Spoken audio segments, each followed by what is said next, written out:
പ്രാർത്ഥിക്കാം. പരിശുദ്ധരും നിത്യനുമായ ദൈവമേ, സ്വർഗീയ പിതാവേ, അനുഗ്രഹീതമായിട്ടുള്ള ഈ നല്ല സന്ധ്യാസമയത്തിന് കർത്താവിനെ വാഴ്ത്തുന്നു, സ്തുതിക്കുന്നു.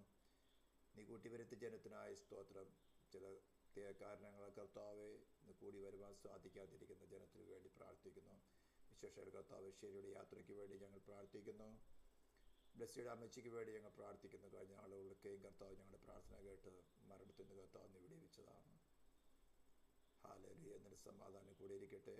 സരസ്വനായിക്കൊണ്ട് കർത്താവ് ജിമ്മിമോൾക്കായി സ്തോത്രം ചെയ്യുന്നു. നിന്റെ കരം കൂടിയിരിക്കട്ടെ എന്ന് പ്രാർത്ഥിക്കുന്നു. നീ കൂട്ടിവരുത്തി ജനത്തിനായി സ്തോത്രം ചെയ്യുന്നു കർത്താവ്. വചനങ്ങളെ ധ്യാനിപ്പാൻ ഞങ്ങളെ സഹായിച്ചാട്ട്. പാടുവാനും സ്തുതിപ്പാനും ആരാധിക്കുവാനൊക്കെ കർത്താവ് കൃപ നൽകിയല്ലോ. പരിസരങ്ങളെ കർത്താവ് നിന്റെ നാമത്തിൽ നിന്റെ പ്രാശ്ചിത്യം പാട്ട് വിശദീകരിക്കുകയാണ്. ഈ ശബ്ദം കടന്നു ചെല്ലുന്ന ഓരോ വ്യക്തികളെ, അവരുപയോഗിക്കുന്ന ഇലക്ട്രോണിക്സ് ഉപകരണങ്ങളെ, പരിസരങ്ങളെ നിന്റെ പ്രാശ്ചിത്യ രക്തം ഇതുപാട്ട് വിശദീകരിക്കുന്നു. നിന്റെ നാമത്തിലായി വേർതിരിക്കുകയാണ്. പ്രാർത്ഥന കേട്ടതിനായ സ്തോത്രം. യേശു ക്രിസ്തുവിൻ്റെ നാമത്തിൽ തന്നെ സ്തോത്രം. നമ്മുടെ കർത്താവായ യേശു ക്രിസ്തുവിൻ്റെ അതിശ്രേഷ്ഠമായ നാമം മഹത്വപ്പെടുമാറാകട്ടെ. കഴിഞ്ഞ ചില ദിവസങ്ങളായിട്ട് നാം ചിന്തിച്ചുകൊണ്ടിരിക്കുന്ന വിഷയമാണ് റോമാലേഖനത്തെ ആസ്പദമാക്കിക്കൊണ്ട് ക്രിസ്തീയ വിശ്വാസത്തിൻ്റെ അടിസ്ഥാന ഉപദേശം എന്താണെന്ന്. പ്രത്യേകിച്ചും റോമാലേഖനം 3, 4, 5, 6, 8 വരെ, പ്രത്യേകിച്ചും 8 വരെയുള്ള അധ്യായങ്ങളിൽ ഇൻ്റർപ്രിട്ടേഷൻസിൽ വന്നിരിക്കുന്ന മിസ്റ്റേക്കുകൾ കൊണ്ടാണ് ഈ ക്രിസ്തീയ സമൂഹത്തിൽ ഇത്രമാത്രം ഡിനോമിനേഷൻസ് വരുവാൻ കാരണം. യഥാർത്ഥത്തിൽ പാപം എന്താണ്, മനുഷ്യനെ കുറിച്ചുള്ള ദൈവത്തിൻ്റെ എറ്റേണൽ പ്ലാൻ എന്താണ്, ആ എറ്റേണൽ പ്ലാനിൽ നിന്ന് മനുഷ്യൻ തെറ്റിപ്പോയി ഇപ്പോഴത്തെ മനുഷ്യൻ്റെ യഥാർത്ഥ അവസ്ഥ എന്താണ്, എന്തുകൊണ്ടാണ് ദൈവത്തിനും മനുഷ്യർക്കും ഇടയിൽ ഒരു മീഡിയേറ്ററിൻ്റെ ആവശ്യം വന്നത്, ഒരു മീഡിയേറ്ററിന് കൂടാതെ എന്തുകൊണ്ട് ദൈവത്തിനും മനുഷ്യനെ റീഇൻസ്റ്റേറ്റ് ചെയ്തുകൂടാ, മനുഷ്യൻ എന്തുകൊണ്ടാണ് വീണ്ടും വീണ്ടും പാപത്തിലേക്ക് തന്നെ പോകുവാൻ കാരണം, ദൈവം എത്രമാത്രം കരുണയുള്ളവനായിട്ട് എത്ര സ്നേഹത്തോടെ മനുഷ്യനെ വിശ്വാസിയായിരുന്നാലും അവിശ്വാസിയായിരുന്നാലും തന്നോട് ചേർത്ത് നിർത്താൻ നോക്കിയാലും മനുഷ്യൻ എപ്പോഴും ക്രിസ്തുവിനെ കൂടാതെ വാഴുവാനുള്ള ആഗ്രഹമുള്ളവനാണ്. എന്തുകൊണ്ടാണ് അങ്ങനെ സംഭവിക്കുന്നത്? എന്തുകൊണ്ട് നമുക്ക് ഒരു തെളിവുള്ള ക്രിസ്തീയ ജീവിതം നയിച്ചുകൂടാ?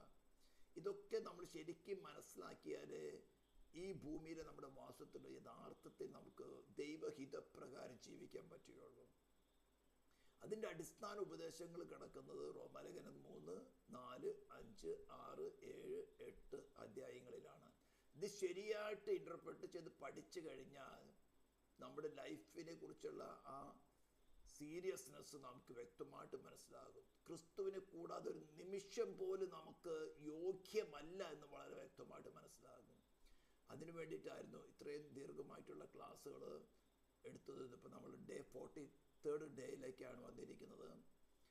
കഴിഞ്ഞ ദിവസങ്ങളൊക്കെ നമ്മൾ ചിന്തിച്ചത് ക്രിസ്തുവേശുവുള്ള വിശ്വാസത്താൽ സൗജന്യമായി നീതീകരിക്കപ്പെടുന്ന ഒരു വ്യക്തിയുടെ സാമൂഹിക തലത്തിലും ചർച്ച് എന്ന് പറഞ്ഞു കഴിഞ്ഞാൽ ദ ബോഡി ഓഫ് ക്രൈസ്റ്റിനകത്തുള്ള പെരുമാറ്റങ്ങൾ എങ്ങനെയായിരിക്കണം എന്നുള്ളതാണ്.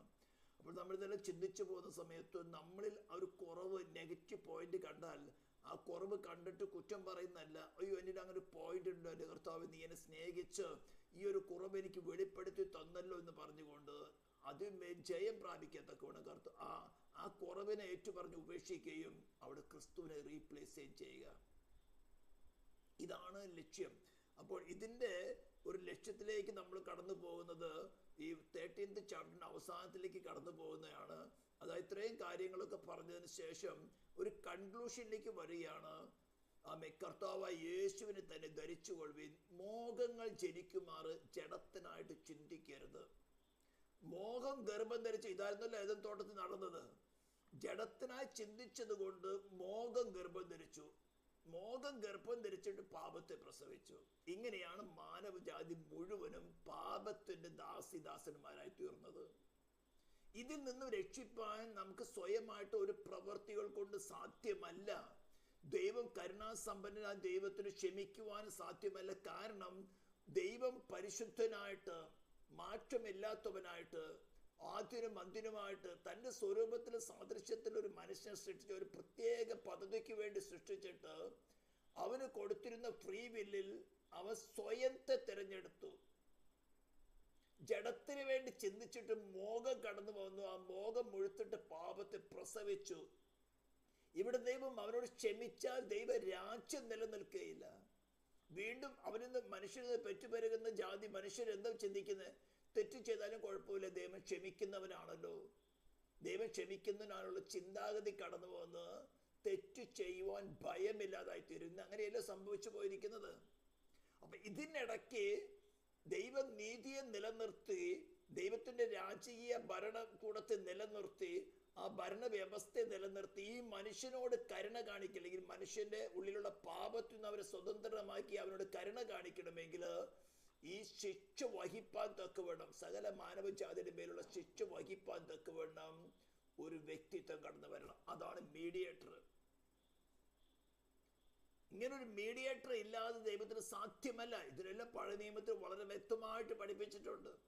നമ്മൾ ലേവ്യ പുസ്തകം 16-ാം അധ്യായം വായിക്കുമ്പോൾ ഞാൻ മിക്കവാറൊക്കെ പറയാറുണ്ട്, ഇതൊക്കെ നിങ്ങളുടെ വ്യക്തിപരമായ ജീവിതത്തിൽ, പ്രാർത്ഥനയിൽ, നിങ്ങളുടെ പേഴ്സണൽ ലൈഫിൽ, നിങ്ങളുടെ ആരാധനയിലൊക്കെയും വളരെ ശുഷ്കാന്തിയോടെ കരുതിയിരിക്കണം. ഇന്ന് ലോകത്തിൽ ക്രിസ്തുവിനെ കൂടാതെ അനേക വ്യാജ മീഡിയേറ്റർമാരെയും മീഡിയേറ്റേഴ്സ്മാരെയും ഇൻട്രൊഡ്യൂസ് ചെയ്തിട്ട് സൈറ്റാനായവൻ അവരുടെ കാര്യങ്ങളൊക്കെ നടത്തി കൊടുത്തിട്ട്, അവരുടെ ഭൗതികമായ വിഷയങ്ങൾ നടത്തി കൊടുത്തിട്ട്, പാപമോചനം ഒഴികെ ബാക്കി എല്ലാ കാര്യങ്ങളും നടത്തി കൊടുത്തിട്ട് ഇവൻ വിശ്വാസികളെ പോലും താളടിയാക്കി തീർക്കുന്ന വിധത്തിലുള്ള പ്രവൃത്തികളാണ് കാണുന്നത്. അപ്പോൾ ഒരു മീഡിയേറ്റർ, ഒരേ ഒരു മീഡിയേറ്റർ മാത്രമുള്ളൂ. 1 തിമോഥെയോസ് 2:5 പറയുന്നത് പോലെ ദൈവം ഒരുവനല്ലോ, ദൈവത്തിനും മനുഷ്യർക്കും ഇടയിൽ ഒരേ ഒരു മധ്യസ്ഥൻ, എല്ലാവർക്കും വേണ്ടി തന്നെത്താൻ മറുവിലയായി തീർന്ന മനുഷ്യനായ ക്രിസ്തുയേശു തന്നെ. അപ്പൊ ഇതിൽ നിന്നും നമ്മളെ ഡൈവേർട്ട് ചെയ്യത്തക്ക വേണം അനേക വ്യാജ മീഡിയേറ്റേഴ്സുമാരും ഇന്ന് ആത്മീയ ഗോളത്തിൽ പ്രവർത്തിക്കുന്നുണ്ട്. മറിയയുടെ പേരെടുത്ത്, യേശുവിന്റെ പേരെടുത്ത്, മറ്റു മരിച്ചുപോയ കന്യാസ്ത്രീമാരുടെ, പുണ്യവാളന്മാരെന്ന് പേരുന്നുണ്ട്, പല മതസ്ഥാപിതന്മാരുടെ, മതപുരോഹിതന്മാരുടെ, അള്ള എന്ന്, മുഹമ്മദ് എന്നൊക്കെ പേരെടുത്തുകൊണ്ട് മീഡിയേറ്റേഴ്സ് എന്ന് പറഞ്ഞുകൊണ്ട് പ്രവർത്തിച്ച് അവരുടെ കാര്യങ്ങൾ നടത്തി കൊടുക്കുന്നുണ്ട്. അവയോട് പ്രാർത്ഥിക്കുമ്പോൾ അപ്പൊ കാര്യങ്ങൾ നടത്തി കൊടുക്കുന്നുണ്ട്. പക്ഷേ ലേവ്യ പുസ്തകം 16-ാം അധ്യായത്തിൽ വളരെ വ്യക്തമായിട്ട് പറഞ്ഞിട്ടുണ്ട്, ഇസ്രായേൽ ജനത്തിന്റെ ആ മഹാപാപ പരിഹാര ശുശ്രൂഷ നടക്കുന്ന സമയത്ത് അഹ്റോൻ തനിക്കും കുടുംബത്തിനും വേണ്ടി യാഗം കഴിച്ചതിന് ശേഷം ഇസ്രായേലിലെ സർവ്വജനത്തിനും വേണ്ടി പാപ പരിഹാരത്തിനു വേണ്ടി ആണ്ടിലൊരിക്കല് അറക്കപ്പെടുന്ന ആ പാപ പരിഹാര ശുശ്രൂഷയുടെ പാപയാഗത്തിന്റെ മൃഗത്തിന്റെ രക്തമെടുത്തുകൊണ്ട് അതിവിശുദ്ധ സ്ഥലത്തേക്ക് പ്രവേശിച്ച് ദൈവത്തിനും ഈ ഇസ്രായേൽ ജനത്തിനും മുഴുവനും ഇടയ്ക്കൊരു മീഡിയേറ്ററായിട്ട് നിന്നുകൊണ്ട് ദൈവത്തോട് പക്ഷപാതം ചെയ്യുന്ന സമയത്ത് അവിടെ ആ പ്രാകാരത്തിനകത്തേക്ക് പോലും വേറെ ഒരു പുരോഹിതന്മാര്, ഒരൊറ്റ മനുഷ്യര് പോലും പാടില്ല എന്ന് പറയാൻ. ദൈവത്തിനും മഹാപുരോഹിതനായി റെപ്രസെന്റ് ചെയ്യുന്ന അഹ്റോനും ഇടയ്ക്ക് വേറൊരാളില്ല. അതേപോലെ പറഞ്ഞ ഈ മഹാപുരോഹിതനും ഇസ്രായേൽ ജനത്തിനും ഇടയ്ക്ക് വേറെ പുരോഹിതന്മാർ, മീഡിയേറ്റേഴ്സ് ഇല്ല. ഒരേ ഒരു മീഡിയേറ്റർ ഉള്ളൂ. ഇത് ഞാൻ പറയാൻ കാരണം, ഞാൻ ഇതല്ല പറയാൻ ആഗ്രഹിച്ചത്, ഇന്ന് വ്യാജ സ്പിരിറ്റുകളുടെ, യേശുവിന്റെ നാമത്തിനടുത്ത് അനേക സ്പിരിറ്റുകൾ, ജബിയോടൊക്കെ യുദ്ധം ചെയ്തിട്ടാണ് പറയുന്നത്. മറിയയുടെ പേരെടുത്തുകൊണ്ട്, അമ്മയും കുഞ്ഞിന്റെ പേരെടുത്തുകൊണ്ട് അനേക സ്പിരിറ്റുകളുണ്ട്. ഇതൊക്കെ നമ്മളടുത്ത് വന്ന് ഒപ്രസ് ചെയ്യുമ്പോൾ, അല്ലെങ്കിൽ നമ്മളടുത്ത് നമ്മുടെ കൺമുമ്പിൽ ഇവിടെ പ്രവൃത്തികളൊക്കെ കാണുമ്പോൾ വളരെ ശക്തമായിട്ട് നിൽക്കണം. വളരെ ശക്തമായിട്ട് ഒരേ ഒരു മധ്യസ്ഥനുള്ളൂ. എന്തുകൊണ്ട് ഒരേ ഒരു മധ്യസ്ഥൻ? മറ്റ് വേറെ ഏതെങ്കിലും മധ്യസ്ഥന്മാർക്ക് ദൈവനീതിക്ക് തൃപ്തി വരുമാറ് മാനവജാതിയുടെ മേലുള്ള പാപത്തിന്റെ ശിക്ഷ തന്റെ ശരീരത്തിലും പ്രാണനും ആത്മാവിലും ഏറ്റെടുത്ത് അവർക്ക് പകരമായിട്ട് ദൈവിക ഭരണകൂടത്തിന് സ്വീകാര്യമായ രീതിയിൽ, അല്ലാതെ മതം സ്ഥാപിക്കാൻ വേണ്ടി അനേക മതസ്ഥാപിതന്മാർ അനേക കഷ്ടം സഹിച്ചിട്ടുണ്ട്. യേശു സഹിച്ചതിനേക്കാൾ കൂടുതൽ കഷ്ടം സഹിച്ചിട്ടുണ്ട്. ദൈവിക ഭരണകൂടത്തിന് ഫുൾ സാറ്റിസ്ഫാക്ഷൻ വരത്തക്ക വേണം പാപമില്ലാത്തവനായിട്ട്, പാപം ഒഴികെ നമുക്ക് തുല്യമായി സകലത്ത് പരീക്ഷിക്കപ്പെട്ടവനായിട്ട് ആ മാനവജാതിയുടെ മേലുള്ള പാപത്തിന്റെ ശിക്ഷ തന്റെ ശരീരത്തിലും പ്രാണനിലും ആത്മാവിലും ഏറ്റെടുത്ത് ആ ശിക്ഷ പൂർണ്ണമായിട്ടും അനുഭവിച്ച് ഡിവൈൻ ഗവൺമെന്റിന് സാറ്റിസ്ഫാക്ഷൻ വരുത്തി ഒരേ ഒരു വ്യക്തിയുള്ളൂ, എല്ലാവർക്കും വേണ്ടി തന്നെത്താൻ മറുവിനായി തീർന്ന ക്രിസ്തുവേശു മാത്രം, മനുഷ്യനായ ക്രിസ്തുവേശു മാത്രം. ഹല്ലേലൂയ. അവിടെ മനുഷ്യനായ എന്ന വാക്ക് ഉപയോഗിച്ചുകൊണ്ട് യോഗ വിറ്റ്നസ് ഈവൻ മുസ്ലിമുകൾ പോലും യേശു ക്രിസ്തുവിന്റെ ഡിവിനിറ്റിയെ ചോദ്യം ചെയ്തിട്ടുണ്ട്. അവിടെ പ്രായശ്ചിത്തം എന്ന വിഷയത്തിലാണ് മനുഷ്യൻ, ദൈവത്തിന് പ്രായശ്ചിത്തമാകാൻ സാധ്യമല്ല, മനുഷ്യനെ പ്രായശ്ചിത്തമാകുമ്പോൾ പറ്റുള്ളൂ. അതുകൊണ്ടാണ് ആ വീട് അങ്ങനെ ഉപയോഗിച്ചിരിക്കുന്നത്. അപ്പോൾ ഓക്കെ, ഞാൻ പറഞ്ഞു വന്നപ്പോഴും ഇതെല്ലാം നമ്മുടെ ഹൃദയത്തിൽ വളരെ ശക്തമായിട്ടിരിക്കണം. നമ്മുടെ പ്രാർത്ഥനയിൽ, നമ്മുടെ ആരാധനയിൽ ഒക്കെ തന്നെ ക്രിസ്തു യേശു മാത്രമായിരിക്കണം ഫോക്കസ്. നാം കർത്താവിന് മഹത്വം കൊടുക്കുമ്പോൾ ഡിവൈൻ ട്രിനിറ്റിക്ക് മഹത്വം കൊടുക്കുന്നത്. പിതാവാണ് പുത്രനെ നമുക്ക് അയച്ചു തന്നത്. പിതാവ് ആകർഷിച്ചിട്ടാണ് പുത്രൻ്റെ അടുത്ത് വരുന്നത്. പിതാവിനോട് ആകർഷിക്കപ്പെടുന്നത് പരിശുദ്ധാത്മാവിന്റെ പ്രവൃത്തിയിൽ കൂടെയാണ്. ഞാൻ പലപ്പോഴും പറയാറുണ്ട്, മറിയയുടെ ഉദരത്തിൽ പരിശുദ്ധാത്മാവിന്റെ പ്രവൃത്തിയാൽ ശിശു ഉരുവായതുപോലെ നമ്മളിൽ പരിശുദ്ധാത്മാവിന്റെ പ്രവൃത്തിയാൽ പാപബോധമുളവായി അതിന്റെ ന്യായവിധിയും ശിക്ഷയും മനസ്സിലാക്കിയിട്ട് ഉയർത്തു എന്ന് വെച്ചാൽ ക്രിസ്തു നമ്മളെ ഉരുവാകണം. ഇതാണ് സുവിശേഷത്തിന്റെ കാതല്. മറിയയുടെ ഉദരത്തില് പരിശുദ്ധാത്മാവിന്റെ പ്രവൃത്തിയാൽ ശിശു ഉരുവായത്, ദൈവസന്തതി ദൈവപുത്രൻ ഉരുവായതുപോലെ നമ്മളിൽ പരിശുദ്ധാത്മാവിന്റെ പ്രവൃത്തിയാൽ പാപമോചന പാപബോധമുളവായി പാപത്ത് തെളിച്ച് അയ്യോ ഞാൻ പാപി, ഏതും തോട്ടത്തിൽ മുതൽ ഞാൻ പാപി എന്ന അവസ്ഥ മനസ്സിലാക്കി അതിനെ അക്നോളജ് ചെയ്ത് അതിനെ ഉപേക്ഷിച്ച് അവിടെ ക്രിസ്തുവിനെ റീപ്ലേസ് ചെയ്യുക. സ്തോത്രം. അപ്പോൾ സംഭവിക്കുന്നതാണ് വീണ്ടും ജനനം. ഇതൊക്കെ നമ്മൾ ബാലപാഠങ്ങളിൽ പഠിച്ചതാണ്. ഇതിന് മുന്നോട്ട് പോകും. അങ്ങനെ വിശ്വസിച്ചുകൊണ്ട് ക്രിസ്തുവിനെ സ്വീകരിക്കുന്നവർക്ക് കണക്കിടുന്നത് നമ്മുടെ പ്രവൃത്തിയാലുള്ള നീതീകരണമല്ല, ക്രിസ്തുവിനുള്ള നീതി തന്നെയാണ്. നമ്മൾ സങ്കീർത്തനത്തൊക്കെ വായിക്കുന്നതാണ്, നിന്റെ നീതി നിമിത്തം എന്നെ വിടുവിക്കണമേ.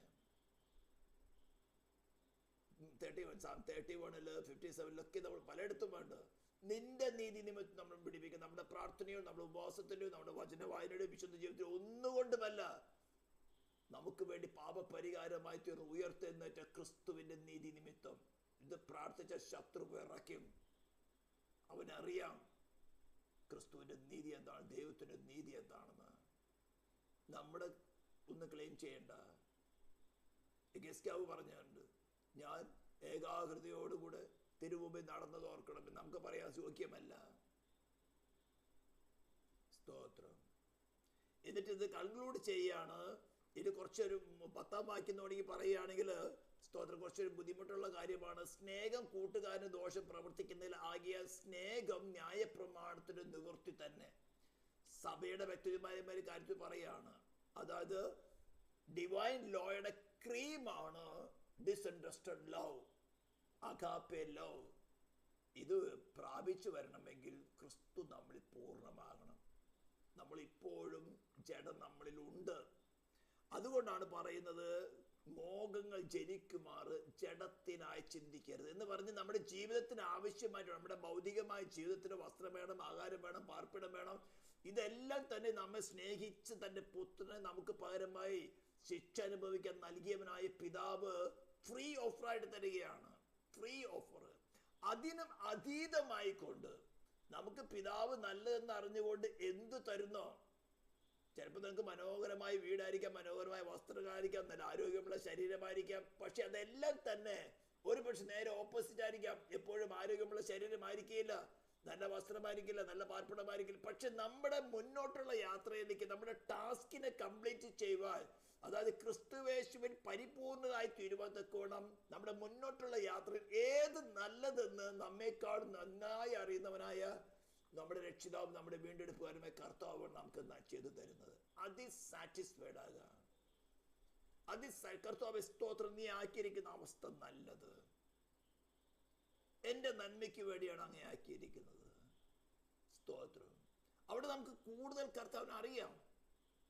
നമ്മുടെ കഷ്ടതയുടെ മാർഗത്തിൽ കൂടെ പോകുമ്പോഴാണ് നമ്മുടെ കർത്താവിന്റെ പ്രസൻസ്, ക്ലോസ് പ്രസൻസ് നമുക്ക് മനസ്സിലാക്കാൻ പറ്റുന്നത്. അവിടെ നമുക്ക് സന്തോഷം വർദ്ധിക്കുന്നത്.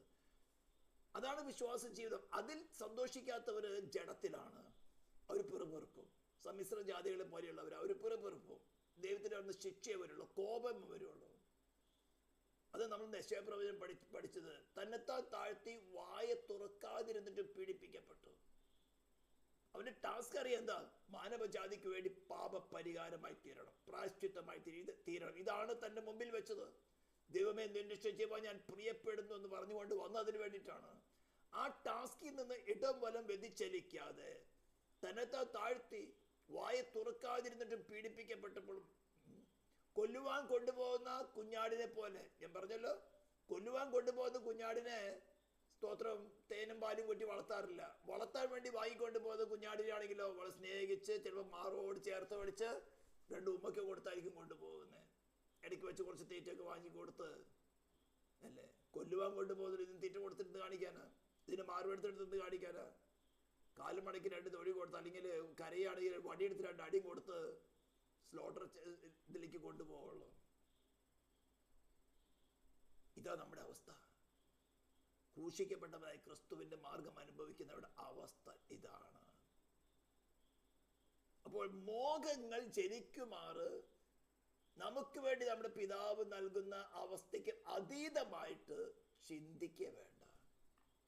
അത് നമ്മുടെ ശരീരത്തിന്റെ വിഷയങ്ങളാകാം, നമ്മുടെ പ്രാണന്റെ വിഷയങ്ങളാകാം, ഏതൊരു വിഷയമായാലും എന്നെ സ്നേഹിച്ച് എന്നെ നിത്യതയിൽ തന്നോടുകൂടെ തന്നെ പോലെ ആക്കി തീർത്ത് യുഗായുഗങ്ങള് തന്നോടുകൂടെ വാഴുമാറാക്കുന്ന എൻ്റെ പിതാവിന് എന്ത് ഇഷ്ടമോ ലോർഡ് അതെനിക്ക് മതി.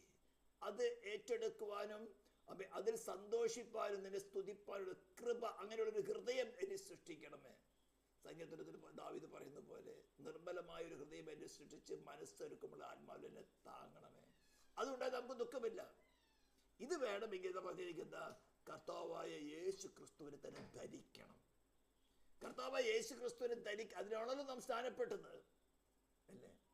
അപ്പൊ ഈ യാത്രയിൽ നാം മുഖത്തിന് കീഴിലായിരിക്കുന്ന സമയത്ത് നാം ക്രിസ്തുവിനോട് ചേർന്നാണ് യാത്ര ചെയ്യുന്നത്. അങ്ങനെയാണ് നാം അവനുമായിട്ടുള്ള കമ്മ്യൂണിക്കേഷനിൽ അവൻ നമ്മളെ നടത്തുമ്പോൾ ജഡത്തിൻ്റെതായ ചിന്തകൾ വരുന്നതോ അല്ലെങ്കിൽ പ്രവൃത്തികൾ വരുന്നതൊക്കെയും എന്ന് പറഞ്ഞാൽ നമ്മൾ ഈ ശരീരത്തിന് ആവശ്യമായ കാര്യങ്ങൾ എല്ലാം അവോയ്ഡ് ചെയ്യണമെന്നല്ല പറയുന്നത്.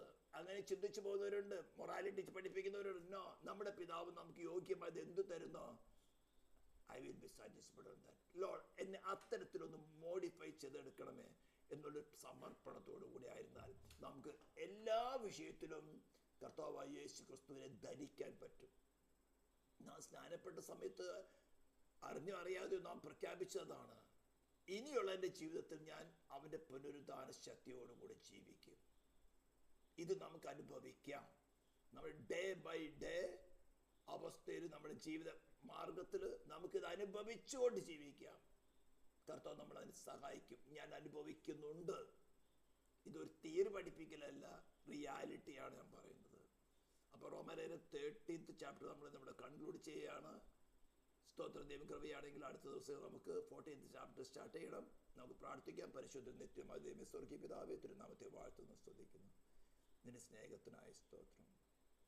കർത്താവ് ചുരുക്കം പേരായിട്ട് ഞങ്ങൾ കൂടി വരാൻ നീ സഹായിച്ചല്ലോ. ഇന്ന് കൂടി വരാൻ പറ്റാതിരുന്നവരമ്മേ കർത്താവ് നിന്നോട് കൃപ കാണിച്ച് അവരെ സത്യഗ്രഹിപ്പിക്കുമാറാകണമെന്ന് പ്രാർത്ഥിക്കുന്നു. യൂട്യൂബിൽ നിന്ന് കേൾക്കുന്ന ജനത്തിന് കർത്താവിൻ്റെ ആഴം മനസ്സിലാക്കത്തക്കോണം ദൈവത്തിൻ്റെ പരിശുദ്ധാത്മാ പ്രവർത്തിക്കുന്നതിനായ സ്തോത്രം. പ്രാർത്ഥന കേട്ടതിനായ സ്തോത്രം. ഇസ്രായേലിന്റെ നാമത്തിൽ ഞങ്ങൾ അനുഗ്രഹിച്ച് പ്രാർത്ഥിക്കുന്നു, യേശു ക്രിസ്തുവിൻ്റെ നാമത്തിൽ തന്നെ. Thank you.